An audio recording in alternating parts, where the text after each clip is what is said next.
toreiz tas likās kā tāds neticami piepildīts sapnis. Protams, optimisms bija bez izmēra tajā laikā. Vai ir attaisnojies viss? Faktiski es teiktu, ka ir. Mēs, protams, ikdienā katrs redzam to, kas jau nav līdz galam sakārtots, mēs redzam nepilnības, tā ir cilvēka daba. Bet, ja es tā padomāju, tā fotografiski, kā bija toreiz un kā ir tagad, lielā mērā diena un nakts, ja mēs padomājam par mūsu drošību. 94. gadā izveda Krievu armiju no Latvijas, to es labi atceros. Mēs tad 10 gadus vēlāk jau iestājāmies NATO.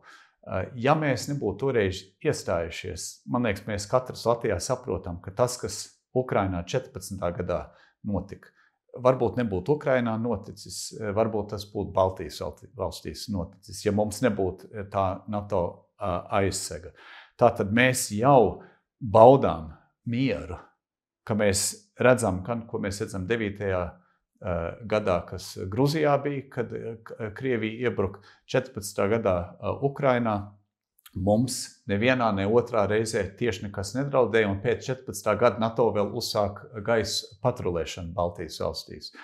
Tātad mūsu sabiedrotie ir uzturējuši savu solījumu, un, protams, mēs kā sabiedrība, kā valdības, esam arī ieguldījuši savā drošībā, un kad cilvēki paši tātad mēs esam aktīvi piedalījušies, ka mums prasīja, arī mūsu karavīri devās, piemēram, uz Afganistānu, un daudz jau tajā laikā varēja uzdot jautājumu, kāda mums interese Afganistānā.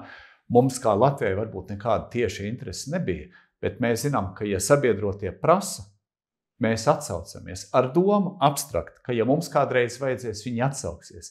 14. gadā mums vajadzēja gaisa patrulēšana sākās, un šodien mums jau veidojās ne tikai tie bataljoni, kas jau ir, bet jau brigādes izmēri. Un gan kanādieši, gan itāļi, gan spāņi, arī Savienotā valsts karavīru vienības pastāvīgi Latvijā. Un tas ir viss pateicoties tiem lēmumiem, kas pirms 20 gadiem tika pieņemti. Tas ir tāds no NATO puses, no otras no Eiropas Savienības puses.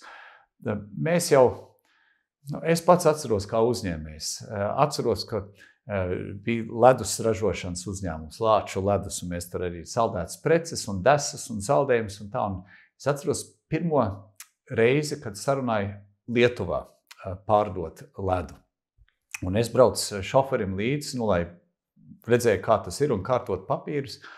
Mums pagāja kādas 5-6 stundas izbraukāt Lietuvā, tur pārtiks veterinārā dienas, tur muita, un tur mūs dzenāja tas nebija no viena kabineta uz otru, tur bija jābrauc lielāki gabali, kamēr to visu izdarīt, jo bija reāli robeža, muitas robeža starp Latviju un Lietuvu, un to mēs visi esam aizmirsuši.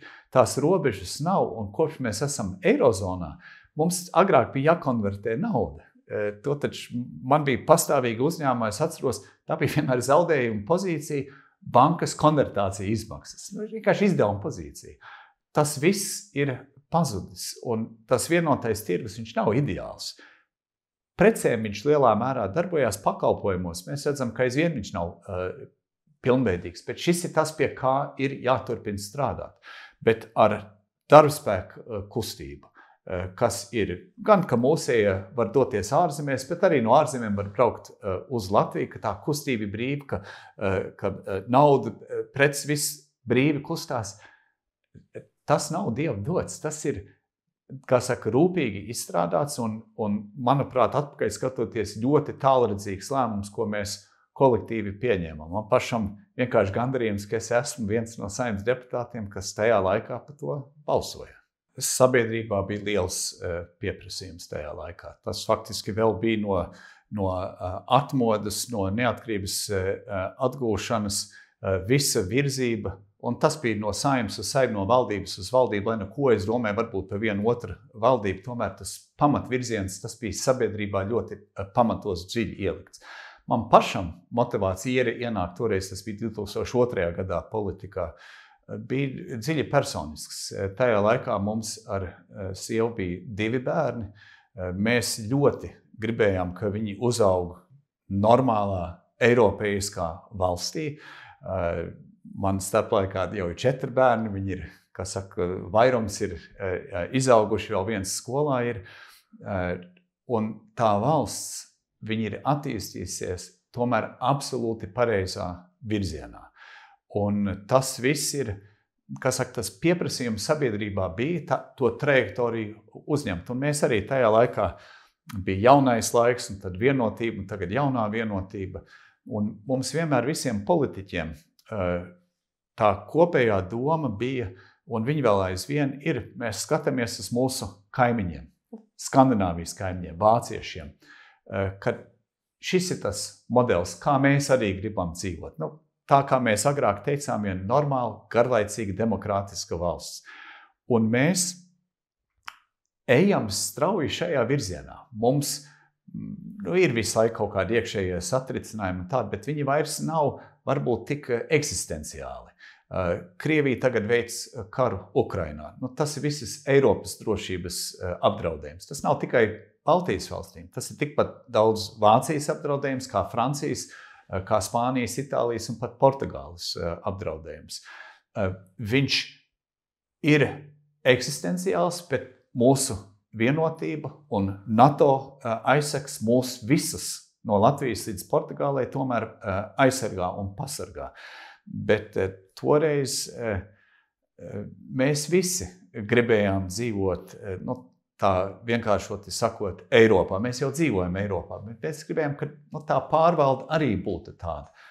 Nepilnības vēl ir, tāpēc mēs esam politikā, lai viņus solim pa solim tomēr izlabot. Daudz ir izlabots, daudz ir tiešām uzlabots, un viņš ir reizēm kā istabu kārto.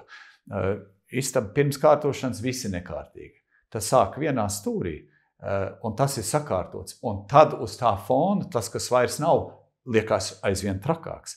Bet mums tā istaba, viņi kārtojās. Varbūt no 4 kaktiem viens ir vēl tāds nesakārtots. Un tas varbūt ļoti uzkrīt, jo pārējie ir diezgan sakārtoti.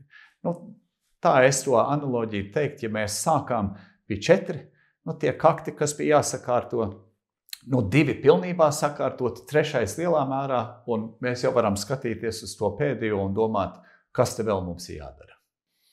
Pirms 20 gadiem mēs vēl bijām kā valsts zaļa, un mūsu partneri, kaut viņi mūs pieņēma, vēl varētu teikt, mums tas kopējais svars vēl nebija.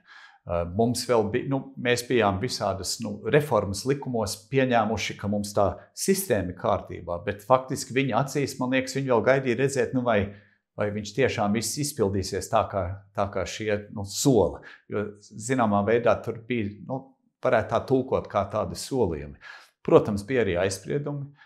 Pagāja ilgs laiks, mums jau ilgi vēl sauc par postpadomju valsti vai bijušo padomju republiku un šādi apzīmējumi, kur ir, paldies Dievam, tagad pazuduši. Šad tad viņi vēl kaut kur uzplaiksnī, bet pa lielam tas ir pazudis, un tas ir bijis mērķtiecīgs darbs, kas bija jāiegulda. Un es pats redzēju laikā, kamēr es biju valdības vadītājs. Es pierādīju sev un savā ziņā mums, ka mēs esam absolūti pirmā šķiras valsts, kas var ietekmēt lēmuma veidošanu. Un tā ir tā svarīgā lieta. Viņš ir, Saimā katru ceturtdienu sanāk kopā deputāti un nobalso. Un var teikt, visi 100 deputāti, protams, piedalās vai pieņem vai noraida vai groz vienu vai otru likumu. Bet tas ir tikai tas gala balsojums. Tas īstais darbs notiek komisijās, un tas vēl īstākais darbs notiek gaiteņos, kur komisijas deputāti runā viens ar otru, kā tad vajadzētu vienu vai otru likumu tomēr pilnveidot vai virzīt vai apturēt. Un mēs esam iemācījušies, mēs sākumā tikām plenārsēdes līmenī, Latvijas ir cēla roku, mēs nobalsojam, bet mēs nebijām klāt pie veidošanas. Un es biju klāt pie lēmumu veidošanas, un tas knifs ir tanī, ka mums ir jābūt 2 reiz mudīgākiem pa pārējiem. Diemžēl mēs neesam liela valsts, mēs neesam Vācija vai pat Polijas izmēra, kur mums ir 30 miljoni, mums ir 2 miljoni. Līdz to ekonomika mazāk, ģeogrāfiski mēs tomēr esam ziemeļa austrumos, nevis fiziski centrā, kā piemēram Luksemburga vai Beļģija. Un tas nozīmē, lai mūs sadzirdētu līdzīgi kā pārējos, mums jābūt divreiz aktīvākiem. Un mēs nevaram aprobežoties ar to, ka mēs ierodamies uz, teiksim, kārtējo lielo sēdi, kur ir kameras un tā. Ir ļoti daudz tas priekšdarbs, kas ir telefons zvani, īziņas un apbraukāšana, kas ir laika ietilpīgi. Bet, ja to laiku iegulda, mēs varam. Un mūsos reāli ieklausās īpaši pēc tam, kad Krievija uzsāka savu atklāto karadarbību Ukrainā pirms gandrīz vairāk nekā 2 gadiem, jau 3. gadā mēs esam, ka daudzi kolēģi man tieši teica, Krišjāni, mēs agrāk visu laiku jums teicām, jums ir tā īpašā vēsturiskā attieksme Krievija. Un visi kolēģi atzina, diemžēl jums bija taisnība. Un saprotot, ka mums bija taisnība, ka Krievija potenciāli, mēs jau nerunājam, ka viņi uzbruks, mēs stāstījām, ka tas ir reāls potenciāls drauds Eiropai. Tagad, kad uzsākās kardarbība, tad mūsos vairāk sāk ieklausīties, pat prasīja viedokļus, kā tad mēs uztveram, ko tad mēs iesakam, ko darīt. Un mūsu ieteikums ir bijis un aizvien ir atbildēt varmākām ar spēku. Ieguldīt savā individuālā katras valsts aizsardzībā, kopējā aizsardzībā, pozicionēt aktīvus, militāros aktīvus austrumu pierobežo NATO, neatstāt viņus, kā saka, vidienē vai rietumos, bet tuvāk Krievijas robežai, lai parādītu Krievijai. Ne tikai, ka mēs uz papīra vai vārdos sakam, ka mēs esam gatavi aizstāvēt katru kvadrātcentimetru, bet ka mēs uz vietas, ka tiešām ir vienības un tehnika un tā tālāk ieroči, kas to var arī izdarīt, ka ir jābūt spēcīgiem. Un šī te ziņa, ka sākās karš, tas nebija dots, atceros, man bija ļoti daudz diskusijas gan ar, pirms tieši sākās karš ar iepriekšējo Vācijas kancleru un ar jauno Vācijas kancleru, ar Francijas prezidentu citiem, kur bija tāda ļoti atturīga pieeja, jo bija doma, bet mēs nedrīkstam aizvainot Krieviju, mums jābūt uzmanīgiem. Un es argumentēju, mēs no Baltijas valstīm argumentējām, ka nē, mums nav jābaidās, ka Krievija tikai uztver šaubas par vājumu. Nevis par tādu viedumu, bet par vājumu. Spēku paņēmienam, diemžēl, bet ir jāatbild ar spēku. Un tas arguments no sākuma, viņš bija smagnējs. Šodien, paldies Dievam, mēs vērojam, piemēram, Francijas prezidents, viņš tā kā 180 grādu diametrāli pretējs, pats daudz ar viņu runājis, ka tagad ir sapratuši Franči, ka Krievija ir eksistenciāls drauds visai Eiropai, visai Eiropas Savienībai, ne tikai Baltijas valstīm vai Polijai, vai pat Vācijai, jau Francijā šo saprot. Un tas ir sūri, grūti ieguldīts darbs no manis, no visu mūsu ārējā dienas, no daudziem citiem, ka mēs esam konsekventi strādājuši. Un mēs latvieši, mums ir daudz labas īpašības, bet viena no izcilām īpašībām kā tauta, mēs esam ārkārtīgi strādīgi. Tiešām strādīgi. Viens otrs teikt, ka trūkstā slinkuma. Bet tam ir arī ļoti pozitīvs efekts, ka tad, kad mēs vienojamies par mērķi, tad mēs esam ārkārtīgi efektīvi. Un šajā gadījumā mums nav ko šaubīties par sevi. Mums nav ne no kā jābaidās. Mēs esam piedzīvojuši karu, mēs esam piedzīvojuši okupāciju, mēs esam piedzīvojuši deportācijas, mēs esam piedzīvojuši visu to netaisnību. Mēs tagad esam apvienībā un militārajā apvienībā, kas stājās tam pretī, un tā apvienība arī stāv ar mums. Mēs nedrīkstam atslābt, bet mums arī nav, nav tādās bailēs jādreb gultās. Ejam, dzīvojam, strādājam, priecājamies, baudām dzīvi, bet turpinām stiprināt gan NATO un Eiropas Savienību. Ir jāsaprot, Eiropas Savienība darbojās ir vairākas institūcijas. Komisija, padome, parlaments. Padome, kas ir valstu vadītāji, tie nemainīsies šovasar. labi, varbūt vienā otrā valstī kāda valdība kritīs un kāda cita nāks vietā, vai kaut kur vienmēr notiek vēlēšanas, bet valstu vadītāji ir absolūti vienasprāts, ka mums jāturās kopā, mums jāveido stipra Eiropa, mums jāstājās pretī Krievijai. Tur mums ir jāturpina darbs, bet tur varētu teikt, tā lieta nav šobrīd īpaši nestabila. Kur ir liela nestabilitāte prognozējama, ir parlamentā, Eiropas parlamentā. Ka mēs zinām no daudzām valstīm, gaidāms no Francijas, gaidāms no Vācijas, gaidāms no Itālijas, iespējams arī no Spānijas, no lielām valstīm, būs ievēlēti domājams ievērojams skaits deputātu, kuri ir skeptiski par Eiropas Savienību kā projektu. Viens varbūt ir draudzīgāks ar Krieviju, otrs varbūt mazāk draudzīgs ar Krieviju, bet viņi tie ir tādi politiskie spēki, kas grib kaut kā šo savienību izārdīt, kas mums Baltijas valstīm, Latvijai, tas ir eksistenciāli svarīgi, ka Eiropas Savienība stāv un stipra. No 700 vairāk deputātiem Latvijā būs 9. Un mums ir iespēja kā vēlētāji, būs 9, vai nu aiziet, vai, kā saka, ja kāds, kas klausās, vai viņš vai viņa aiziet vai neaiziet, tāpat tās būs 9. Kurš noteiks, kuri būs tie 9, ir tie, kas aizies un nobalsos. Un ir ļoti svarīgi, ka mēs kā valsts sūtam cilvēkus, pirmkārt, kas saprot, cik svarīga Latvijas eksistencei ir Eiropas Savienības spēks un kopība, un 2, ka mēs sūtam cilvēkus, kuriem nebūtu jāsāk mācīties, kā darbojas Eiropas Savienība, kā vispār darbojas parlaments, kā tad es uzstāšos, ko es, bet ka mēs sūtam pieredzējušus cilvēkus, kas var no pirmās dienas strādāt. Un tā ir viena priekšrocība, kas man patīk ar kolēģiem mums jaunajā vienotībā, lai nu kas mums ir vai nav, bet pieredze un prasme strādāt šādos apstākļos, tas mums ir. Es pats esmu politikā vairāk kā 20 gadus ar pieredzi, kas ir bijusi valdībā, ar pieredzi, kas pirms tam 10 gadus Eiropas parlamentā. Es labi saredzu, ka šī ir šobrīd tas potenciāli vājais posms. Tas ir iemesls, kāpēc tagad labprāt tajā posmā iesaistos, lai viņu stiprinātu. Eiropas Savienība viena lieta ļoti labi mēdz darīt, tas ir atvēl līdzekļus. Mēs esam milzu naudas summas atvēlējuši uz turpmākiem 4 gadiem. Ir skaidrs naudas summas, kas nāks no Eiropas Savienības, līdzīgi kā Latvija tagad šogad un nākamajos gadus uz priekšu 0,25% no iekšzemes koprodukta. Tas ir apmēram 110 miljonu eiro. Katru gadu mums ies Ukrainai militārā palīdzībā. Mēs jau esam daudz devuši.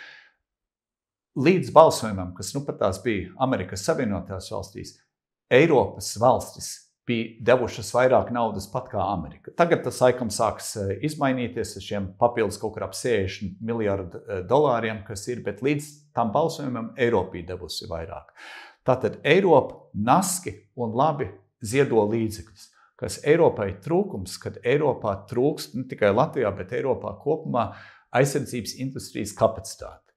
Jo kopš augstā kara beigām, varētu teikt, tos 30 gadus, kopš mēs esam neatkarīgi, daudzas Eiropas valstīs sāk investēt aizvien mazāk un mazāk aizsardzībā, jo daudz, kur bija tā doma, augstais karš ir beidzies, Krievija vairs nav drauds, kāpēc investēt armijā, investēsim izglītībā, veselības aprūpē, labos autobāņos un tā tālāk. Un no vienas puses tā labklājība, kas daudz, kur Eiropā ir uzbūvēta, ir apbrīnojama. Bet varētu teikt, tas ir uz tā rēķina, kad bruņoties spēki un aizsardzības industrija ir atstāta novārtē. Un mēs tagad redzam 2 gadi, kopš karš ir pilnā mērā iet vaļā Ukrainā.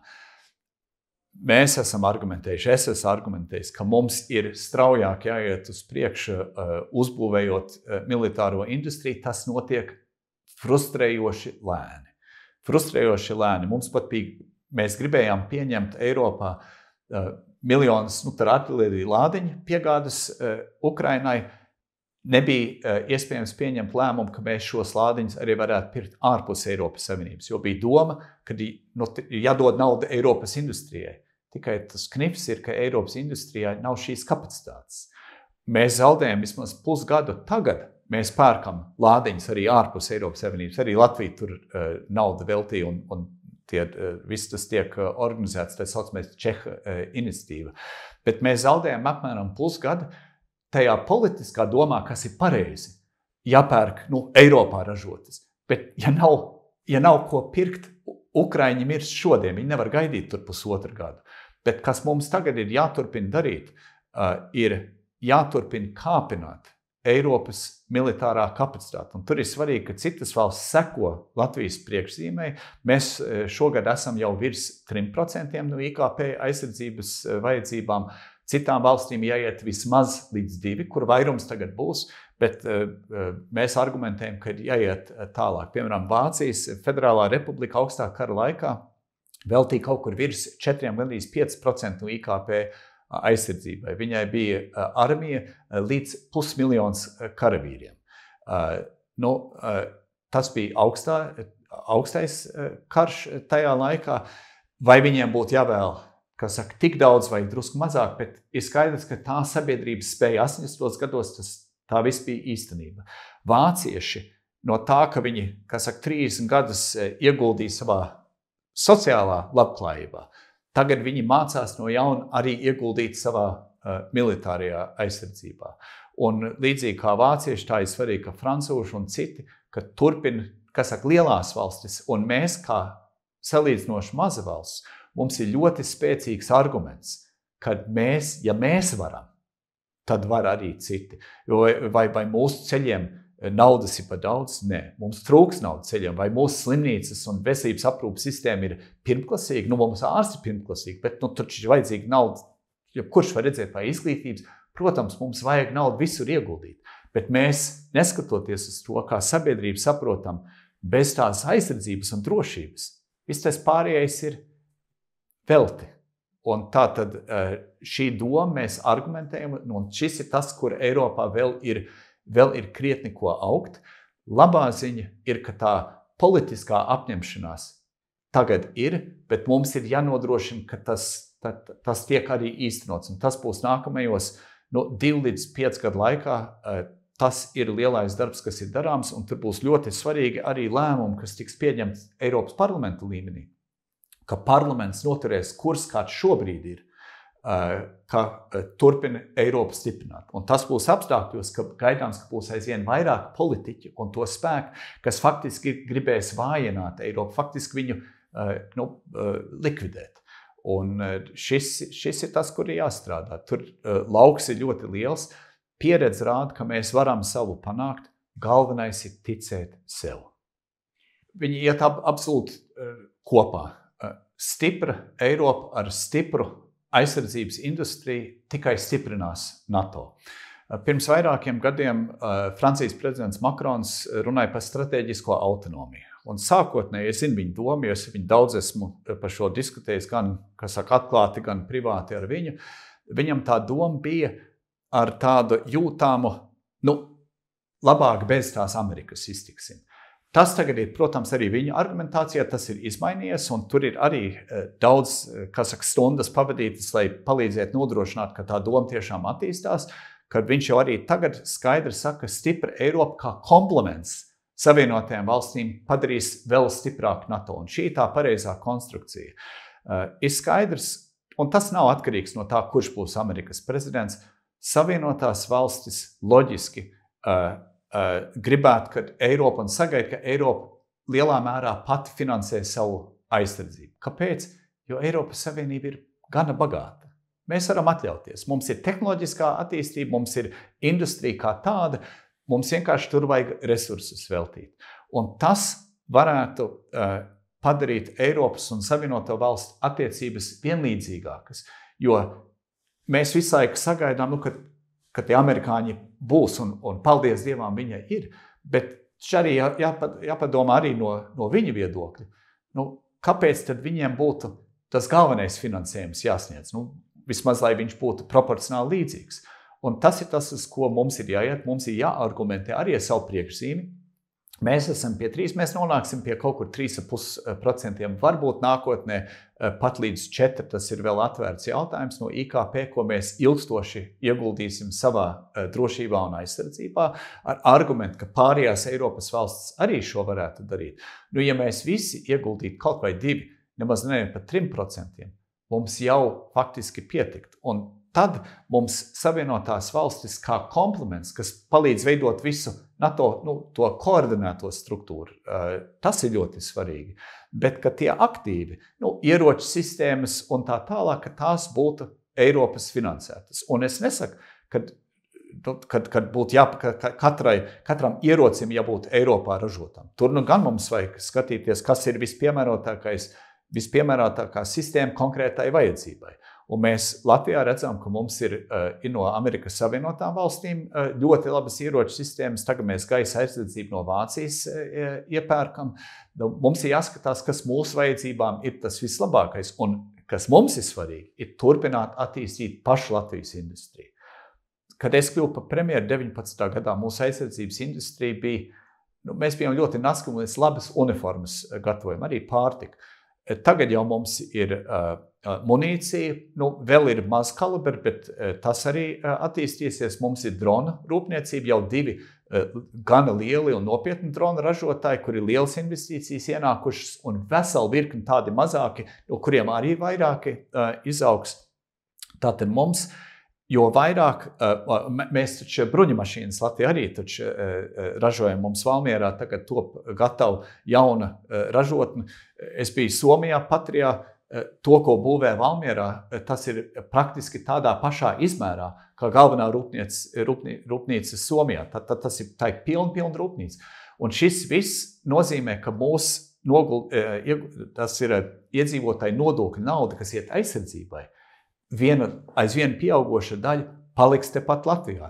Pērkot sistēmas, kas Latvijā ir ražotas, tas ir Latvijā darbspēks, nodokļi un tā tālāk. Tātad mums vajag Latvijas industriju kāpināt, mums vajag, ka Eiropā industrija kāpinās, bet mums nevajag atteikties, iepirkt pēc vajadzības arī no citurienes. Un tas jau ir tas spēks, kas ir NATO. Mums ir ļoti milzu industriālā bāze starp Ziemeļameriku un visu Eiropu, ka tur, kur izvēlēties, būs arī nākotnē. Tātad ir jāsadarbojās. Stipra Eiropa padarīs NATO tikai spēcīgāku. Paplašināšanās tā ir nepieciešamība. Un tā nepieciešamība ir Krievija jau pierāda, kā imperialistiska valsts, kas meklē palielināt savu impēriju. Ja pirms 10 gadiem vēl varbūt varēja dzīvot tādās ilūzijās, kad ir iespējams ir Krievija, tad ir kaut kāda neitrālā zona un tad Eiropa un NATO, tās neitrālās zonas nav. Jo neitrālā zona Krievijas valdības tulkojumā ir iekarojama teritorija. Kā mēs redzam Ukrainā, kā mēs redzam Gruzijā. Tātad, ja šīs valstis, kā Ukraina, Moldova un citi, ja viņas grib un ir gatavs iestāties Eiropas Savienībā un arī ar laiku NATO, mums tas ir jāveicina, jo katrs, kas nāk mūsu pulciņā, tā kā mičošanā, iet mazumā varbūt, ka tie zēni un meitenes, bet vīri un sievas nāk vairumā. Mums vajag, ka mūsu pulks Eiropas Savienība un NATO iet vairumā. Un kritēriji ļoti elementāri. Tie ir mūsu pamatvērtību kritēriji. Tiesiskums, tirgus ekonomiku, likumvaras pamata esamība, bez tā Eiropas Savienība nespēja funkcionēt. Tātad tas nozīmē reformas. Mēs zinām, ka tās nav vienmēr vieglas reformas, bet reformas, kas valstīm jādara. Mēs piedāvājam un turpināsim piedāvāt palīdzību no Latvijas. Protams, mēs neuzspiežam, bet jebkāda palīdzība, ko šīs valstis, ko prasa no mums, mēs cenšamies arī atbildēt un sniegt palīdzību, lai viņi būtu veiksmīgi. Un nekad jau nav labs laiks, bet tagad ir nepieciešams laiks. Un tas arī ļoti svarīgi dot skaidru signālu Krievijai, ka Eiropa kā tāda, ka šis nav virziens, kur viņi var īstenot savas imperialistiskās ambīcijas. Un tas ir mums pa spēkam Eiropas Savienību un NATO droši, bet arī palīdzēt valstīm, kuras vēl nav, piemēram, Ukraina un Moldova, ka viņas kļūst arī par Eiropas Savienības un tad ar laiku arī par NATO dalībvalstīm. Jā, plāns ir, saruna procedūra, tas visi formālie lēmumi ir pieņemti, un tagad ir tikai jautājums, cik īsā laikā viņi spēj veikt reformas. Tas apbrīnojamais, un šis mums ir jāatkārto un to nevar beigt apbrīnot. Mēs veicām reformas miera laikos. Miera laikos, ka bija, atpakaļ skatoties tāda ilūzija, ka ir mūžīgs miers un mums ir, viss laiks, lai to tiktu veikt. Ukrainas valdība veic kara apstākļos, smagos kara apstākļos reformas, bet viņi tiešām šīs reformas veic. Tātad tas ir jautājums tikai cik ātri, cik veiksmīgi, un tad, kad viņi būs gatavi, no mūsu puses Eiropas Savienībā mums jābūt gataviem. Un tas arī būs svarīgi, jo droši tās balsis, kas ienāks Eiropas parlamentā, no tiem eiroskeptiķiem, tie ir pret paplašināšanos, jo viņi vispār pret Eiropu. Un mums jābūt pietiekami laba argumentācija panākt to, ka tomēr tad, kad, Ukraina un Moldova ir tiešām gatavi, kad arī tie gala lēmumi tiek no Eiropas puses pieņemti. Ja šodien būtu balsojums, tas balsojums būtu pozitīvs, bet pēc vēlēšanām visas prognozes liecina, ka būs aizvien grūtāk, jo tie centriskie, eiropeiskie spēki, diemžēl, kopumā ies mazumā. Cerams, ka no Latvijas būs ļoti spēcīgs kontingents, bet pat ja visi 9 ir stingri Eiropas atbalstītāji, tie būs tikai 9 no 700. Tātad tiem 9 būs ļoti liels darbs priekšā. Stingras ārējās robežas, kur pārkāpumi nav iespējams, lai pasargātu iekšējo robežu atvērtību. Schengen zona, ko mēs visi pieņemam, ka var iekāpt lidmašīnā vai automašīnā vai autobusā un braukt, kur grib, un robežas ir vaļā, nav kontrolas uz robežām.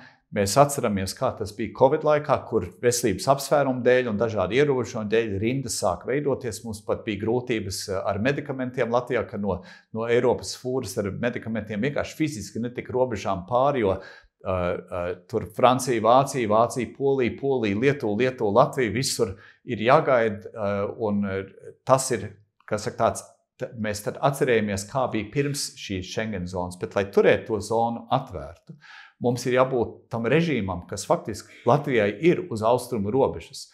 Tādam režīmam jābūt visā Eiropā. Un tas nozīmē, ka mums arī tajā bēgļu politikā ir jābūt legālam veidam, kā cilvēks varētu iegūt tiesības ierasties Eiropā, bez tā, ka viņam ir fiziski jādodās iespējams ļoti bīstamā un dārgā ceļojumā, maksājot cilvēku tirgotājiem un, melnajā tirgu, mazās nedrošās laivās pāri vidusjūru vai caur Baltkrievijas mežiem, lai nonāktu vai mēģinātu nonākt Eiropas Savienībā, bet ka būtu legāla sistēma, kur varētu pieteikties un ka mums būtu kaut kāda iekšējā kārtība, kā arī dalība valsts var teikt, jā, mēs piedalāmies vai mēs nepiedalāmies, bet ka tomēr tāda iespēja pastāv arī trešo valstu pilsoņiem. Tātad stingra ārējā robežu politika, faktiski tāda, ko Latvija jau piekopja. Tas izaicinājums ir vienmēr. Es domāju, mēs visi Latvijā būtu laimīgāki, ja mēs ģeogrāfiski atrastos tur, kur ir Luksemburga vai Beļģija. Šīs valstis ilgus gadus dzīvoja starp Franciju un Vāciju, kas sitīs no vienas puses, sitīs no otras. Tagad visi ir sabiedrotie, kas nozīmē Beļģijā, Luksemburgā. Šīs sabiedrības ir ļoti turīgas, jo viņiem austrumos un rietumos ir turīgas, atklātas, demokrātiskas valstis. Visas iespējas tirgoties un brīvi ceļot uz visiem debes virzieniem. Mums Latvijā, kur mēs atrodamies Eiropas Savienības NATO austrumu pierobežā, diemžēl, tas jaunais, viņi nesauks droši vien par dzelzs priekškaru, bet viņš faktiski tāds veidojās, ka pateicoties Krievijas valdības politikai un agresivitātei, ko viņi izrāda, un karu darbību, ko viņi veic Ukrainā, šī robeža būs uz paredzamo nākotni faktiski slēgta, arī ar Baltkrieviju. Un tas nozīmē, ka Latvija kā valsts un īpaši austrumu reģioni, viņš no ārpuses viņš jutīsies drusku tādu, kā tur ceļa gals. Ceļš beidzās, sākās mežs un mežā viņpusē pat ir žogs. Un mums ir jādomā Latvijā ietveros, kā mēs varam veicināt, ka tur būtu investīcijas, jo cilvēki jau dzīvo tur, kur ir darbs. Neviena valsts nevar atļauties maksāt cilvēkiem dzīvot, ja tur nav darbs, ir vajadzīgas darba vietas. Un tātad mums vajag Latvijā turpināt šādos apstākļos pievilkt investīcijas, un arī, kad investīcija ienāk Latvijā, tas jau ir labi. Ienāk Kurzemē vai Rīgā, Zemgalē, Vidzemē, Latgalē, bet īpaši austrumu pierobežā. Tas ir izaicinājums, tas nevienā valstī nav viegli, Un šeit būtu ko domāt, ka visā Eiropas Savienībā iespējams, ka tur vēl varētu būt papildus kādi kārdinājumi uzņēmumiem. Jo mēs jau redzam, Savienotajās valstīs valdība pieņēma smagu tādu vērienīgu subsīdiju programmu, lai investē Amerikas Savienotajās valstīs. Mēs redzam, ka ļoti daudz lieli uzņēmumi no Eiropas Savienības investē, jo tur nāk nodokļu atlaides un citi atvieglojumi uzņēmējiem.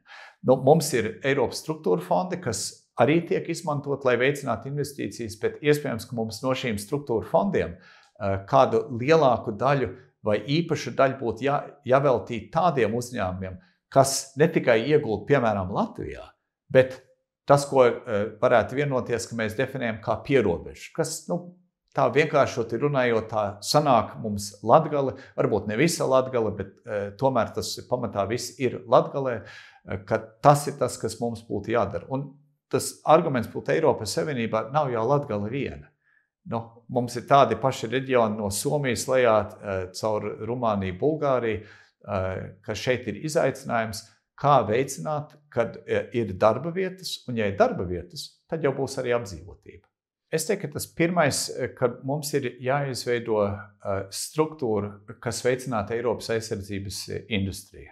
Tagad Eiropas komisija, varētu teikt, izējošā komisija izstrādās, mēs vēl gaidām redzēt, kāds būs pirmais Eiropas Savienības, Eiropas komisijas redzējums par aizsardzības industrijas attīstību.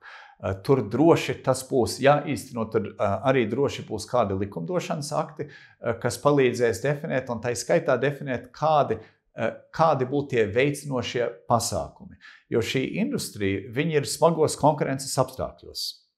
Eiropas industrija, Latvijas industrija konkurē ar Amerikas Savienoto Valstu uzņēmumiem, ar Dienvidkorejas uzņēmumiem, ar Japānas uzņēmumiem, ar Izraēlas uzņēmumiem, ar citiem draudzīgiem demokratisko valsts uzņēmumiem, kuri ir varbūt arī ļoti, varētu teikt, tirgū sevi pierādījuši. Un mums vajadzēs nodrošināt, ka šī industrija mums ir jānodrošina, ka Eiropas Savienība atrisina izēvielu pieejamību. Mēs esam vērojuši, diemžēl tikai vērojuši gadiem, kā Ķīna, kā Krievija nodrošina sev izēvielas, piemēram, Āfrikā. Un Eiropa savā ziņā ir drusku gulējusi. Gulējusi tajās domās, ka ar piegāžu ķēdēm, ar Ķīnas piegādēm viss ir kārtībā. Mēs redzam arī, ka Ķīna izrādās kā izaicinājums Eiropai. Un tāpēc ir ļoti svarīgi tur, kur ir šādas izēvielas, kas Eiropā ir attīstāms, mums jāsamēro vides prasības ar to prasību, ka mums tomēr tie izrakteņi, ja viņi kaut kur no zemes jārok ārā, tad varbūt labāk, ka Eiropā tas notiek, nevis ka Āfrikā tur rok ārā Ķīnas uzņēmums, un tad mēs esam atkarīgi no ķīniešiem. Tāpat tās vidē kaut kur būs kaitējums. Nav jau viņš mazāks vai lielāks, vai notiek Āfrikā vai Eiropā, bet Eiropā, ja notiek, viņš ir kontrolējams. Āfrikā mēs nezinām, tur varbūt strādā bērni vai pat vergi. Mums tas nav mūsu pārziņā. Tātad mums vides prasības būs jāsamēro ar mūsu drošības prasībām. Un te ir drošība gan, varētu teikt, militārā drošība, bet arī ekonomiskā drošība. Un tātad šīs divas lietas, tā aizsardzības industrija un izēvielu nodrošinājums, un, piemēram, Eiropā ir šobrīd ļoti liela atkarīga no Ķīnas piegādēm. Mums no ārpus Eiropas Savienības, es uzskatu, ja mēs skatāmies austrumu virzienā un arī uz izmaksām, ir Indija, pasaules lielākā demokrātija, un Indija tieši šobrīd meklē, kā samazināt savu militāro atkarību no Krievijas. Tur mēs varam palīdzēt, un arī, protams, viņi meklē, kā, jo viņam ir robežu konflikts ar Ķīnu, kā samazināt savu, to atkarību arī no Ķīnas. Un Indija un Eiropas Savienība, ka tā ir faktiski diezgan dabīgi partneri. Es nesaku lekt no cepešmannas krāsnī, ugunī, tur liesmās, ka no Ķīnas pārcelt visu uz Indiju. Mums vajag skatīt, ko mēs varam pārcelt vispār Eiropas Savienības NATO valstu ietvaros, un te Latvijai var būt ļoti nozīmīga loma, bet visi jau droši vien nevarēs. Un tāpēc, skatīties, kā mēs varam veicināt, samazināt kopējo Eiropas Savienības risku. Eiropas parlamentā mēs varam turpināt nodrošināt to, ka šīs iekšējās robežas ir atvērtas. Tas, ko daudzi mēs vienkārši pieņemam, ka tas vienkārši tā ir, tas vienkārši tā nav. Tas nozīmē, parlamentā mums ir jāstrādā pie ārējo robežu stiprināšana, lai netiek apdraudētas iekšējās robežas. Mums ir jāstrādā pie tā, ka vienotais tirgus tiek padziļināts, ka mēs varam straujāk iet uz priekšu pakalpojumu tirgu un arī tajā pašā kapitāla tirgus vienībā. Par kapitāla tirgus uniju runā kopš es pirmoreiz kļuvu par Eiropas parlamenta deputātu 2009. gadā.